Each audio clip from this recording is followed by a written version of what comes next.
Eu vejo muito, por exemplo, mulheres que insatisfeitas com o marido, elas casam-se, né, com a maternidade. Olha, tem uma coisa que eu ouço bastante quando eu atendo casais em crise. Nós só não nos separamos por causa das crianças. Eu aguento tudo isso para não traumatizar os meus filhos. Soa nobre, não soa?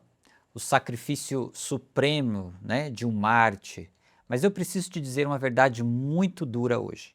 Na grande maioria das vezes, você não está ficando pelos seus filhos. Você está usando os seus filhos como um escudo. Hoje nós vamos falar sobre um dos fenômenos mais tristes e comum da vida de casados.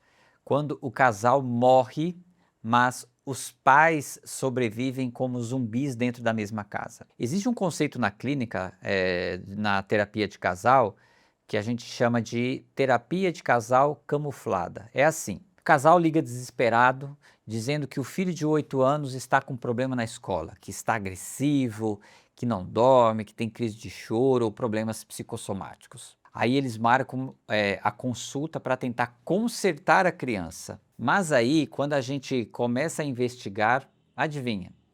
A criança, ela não tem problema nenhum. Ela é apenas o sintoma da relação, ou seja, ela reflete no seu emocional o desajuste da relação conjugal. Então, quando o espaço conjugal morre, né, quando não há mais diálogo, cumplicidade, quando a cama esfria, né, cria-se uma tensão absurda em toda a casa. E as crianças, que são antenas puras, né, elas têm essa anteninha que elas conseguem captar esse silêncio hostil dos pais. Eles pensam, meus pais estão se odiando, né? Se eu adoecer, se eu for mal na escola, eles vão ter que parar de brigar para cuidar de mim. E a criança, ela se torna uma espécie de bode expiatório. Esse fenômeno, né, é uma triangulação negativa fortíssima. Vocês acham que estão protegendo os filhos, mas na verdade estão jogando nos ombros de uma criança o peso de segurar a família inteira nas costas. Então, quando o casal não suporta a própria intimidade, o filho ele se torna o substituto perfeito.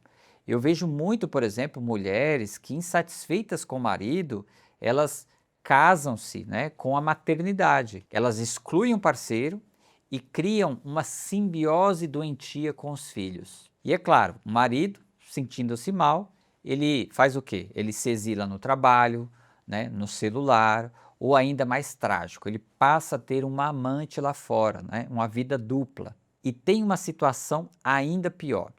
Quando um dos parceiros passa a tratar o outro não como esposo ou como esposa, mas como se fosse mais um filho para ser criado dentro de casa. Então a mulher, ela assume o papel da mãe do marido, da mãe dos filhos, briga com ele para ele cumprir os deveres, não é?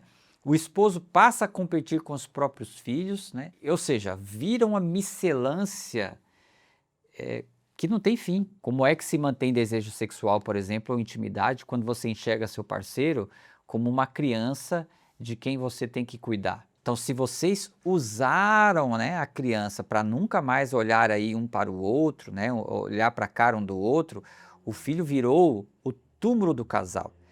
Eu sei que é forte ouvir isso, mas essa é a realidade. Ficar num casamento morto, né, de frieza, de ironias disfarçadas de silêncio sepulcral, ensina o seu filho a pior lição de todas, de que o amor é essa coisa miserável, né, que vocês vivem aí entre casal. Então, você quer que seu filho tenha um casamento assim no futuro? Seja sincero. Acho que não, né? Porque esse é o modelo que você está dando para ele. Se você realmente quer proteger seus filhos, tire-os do meio do fogo cruzado. Devolva a eles o direito de serem apenas crianças. Assuma a sua responsabilidade de adulto. Olhe nos olhos do seu parceiro e vá tratar o seu casamento de frente, resgatando a intimidade, trabalhando as mágoas, ressuscitando aos poucos aquele desejo de um pelo outro. Por favor, não use o seu filho para esconder o fracasso da sua relação. Por favor, liberta essa criança, né? Ela precisa disso e vocês precisam retomar